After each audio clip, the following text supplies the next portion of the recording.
Right now at 5, former U.S. Representative Matt Gaetz has now withdrawn as President-elect Donald Trump's pick for Attorney General. I'm Anthony Austin. I'm Heather Crawford. Thanks for joining us tonight. So this withdrawal comes during continued scrutiny over a federal sex trafficking investigation that casts doubt on his ability to be confirmed as the nation's chief law enforcement officer.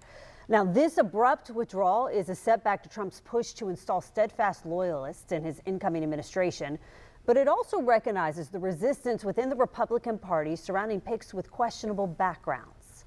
In a social media post today, Gaetz referenced the support of many and a strong momentum, but his confirmation was becoming a distraction to the Trump-Vance transition. The Florida Republican's confirmation for Attorney General has been under scrutiny by some members of his own party following allegations of sexual assault and a sealed report by the House Ethics Committee. Gaetz has denied the allegations against him and has not been formally charged. Gaetz resigned from the U.S. Congress in a letter that was read on the House floor last week. Now, it's unknown yet if he will try to actually take back his seat. And to read more about Gaetz' decision to withdraw from consideration for Attorney General, you can find this story right now on our website, firstcoastnews.com or the First Coast News app. New details tonight in a deadly hit-and-run crash in Nassau County last year. According to Florida Highway Patrol, the man who caused that crash that killed 4 people had stopped on I-95 to take a picture of the Welcome to Florida sign. Marvin Redondo Funes has now been extradited from New York to Nassau County on 4 counts of culpable negligence involving the deaths of 4 children, as well as several other criminal and civil charges. This is according to what Florida Highway Patrol posted today on X. A former Jacksonville Sheriff's Correction officer responsible for a deadly car crash last year will spend the next 8 years in prison for DUI manslaughter. Judge Mark Borrello permanently revoked Cassius Edwards' license and tacked on 2 years of community control, followed by 5 years of probation. Let's talk about the weather now. A big drop in temperatures across our first coast. Chief Meteorologist Tim Deegan joins us now. Tim, the polar air you've been talking about is here. It is here. Saw a lot of smiles this morning, so I think folks, at least this first morning into it, enjoyed the changes. Certainly with those polar temperatures, beautiful polar blue skies today, bright sunshine, so those temperatures did make it back up. Middle and upper 60s in some locations. We're headed towards sunset, so the temperatures beginning to drop. But I think what makes it feel chillier, not only due to the fact that we've had near record heat much of the latter half of October and November, but of course we had the wind today too. But wanted to verify what you see outside, and that is nothing but blue skies. Look at this. The nearest showers are way down toward the Bahamas, and they continue to head away. So nothing surprising as we take a look at the radar, but we do have those winds. And those winds, even now as we head toward the setting sun, still occasionally gusting up to about 20 to 25 miles per hour. So a bit of a wind chill out there. If you're going to be out and about this evening, temperatures will drop much quicker than yesterday evening. Yesterday evening at 7 o'clock, it was still 72 degrees. Tonight, 52 degrees. Now, if you can handle the chill, if it actually gives you a reason to get outside, beautiful night for sky gazers. Venus will be out there in the western sky. The winds will continue gusty out of the west and northwest for the next couple of days. We'll see how gusty tomorrow will be in just a few moments. Tim Deegan, thank you. Other news we're following today at 5. After plans to renovate downtown Jacksonville's Laura Street Trio fell through, one city councilman hopes to give it another go. The city council vice president announced a meeting of the special committee on the future of downtown, saying they will review and go over deal points and hopefully find a resolution. The councilman says a lawsuit shouldn't be weaponized to undermine efforts, and this comes after the mayor's office wants the developer to pay more than $800,000 in code violations for allowing the historic buildings to basically become dilapidated. When asked about the trio, the mayor said the plans agreed upon between the developer and the city were not followed. There was actually a 10-point plan that wasn't followed, and she can't be a part of that. It is just where we are. I think we have tried everything. I think certainly people see that we have tried everything that we can try, and it's just time to move on at this point. The special committee on the future of downtown is scheduled for next Monday. That's November 25th at 10 a.m. A new push to create a vibrant, livable, and connected downtown in Jacksonville. Our Jeannie Blaylock is joining us right now with a new report from Downtown Vision, which gives a status check every year on the efforts to revitalize the city's urban core. Jeannie.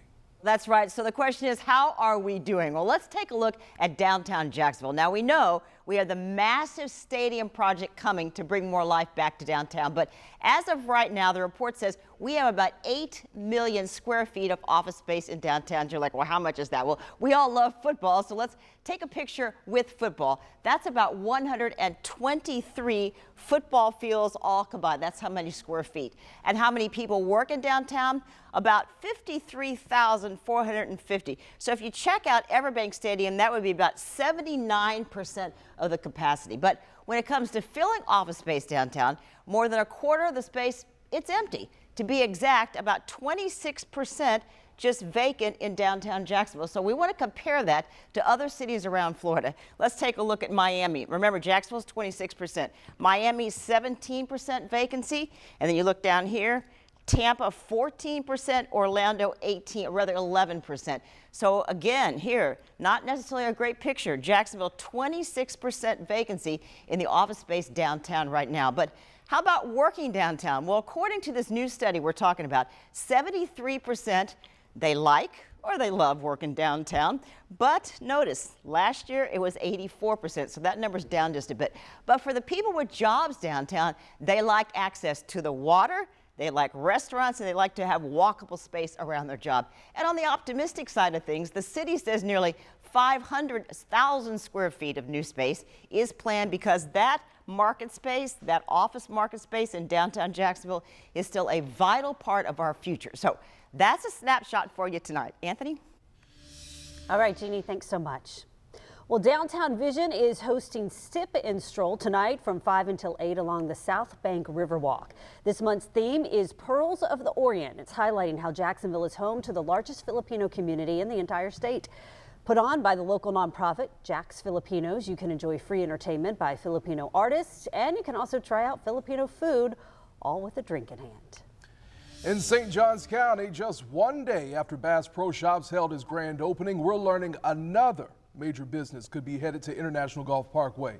A Walmart could soon be built on 53 acres of land. That information, according to documents filed with the county. Right now, no word on when construction could start, but the Walmart would join the Buc-ee's, and then, of course, you have the Costco over there, and now Bass Pro Shops, all in the same area. A very, very busy spot. Oh, yeah.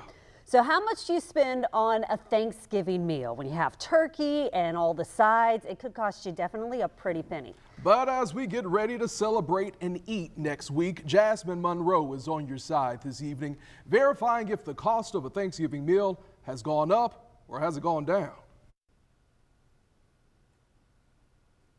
Well, we're just 7 days away from Thanksgiving, and everyone is getting ready to go out and buy everything they need for a good meal. But the price of just about everything is higher than last year. But does that include your Thanksgiving dinner? In 2022, the average cost of a Thanksgiving dinner for 10, including the turkey and the sides like stuffing, sweet potatoes, pumpkin pie, was $64, an all-time high back then. Recent social media posts with tens of thousands of views on it claim that this year's meal is cheaper than it was last year. But is that really the case? Our sources are the U.S. Department of Agriculture, the Bureau of Labor Statistics, Purdue University's The Cost of Thanksgiving Meal Dashboard, and Veronica Nye. She's a senior economist at the American Farm Bureau. Every year, the Farm Bureau and Purdue survey the cost of a Thanksgiving meal staple. The Farm Bureau found that back in 2023, that same 10-person meal will cost about $61. That's almost 5% cheaper than last year. In 2022, a turkey price was unusual but high because of poultry farms were hit hard by the bird flu. This year, those prices are back to normal. The cost of turkey is about 45% of the total cost of the meal. So we saw a 5.6% decrease in the cost of turkey this year.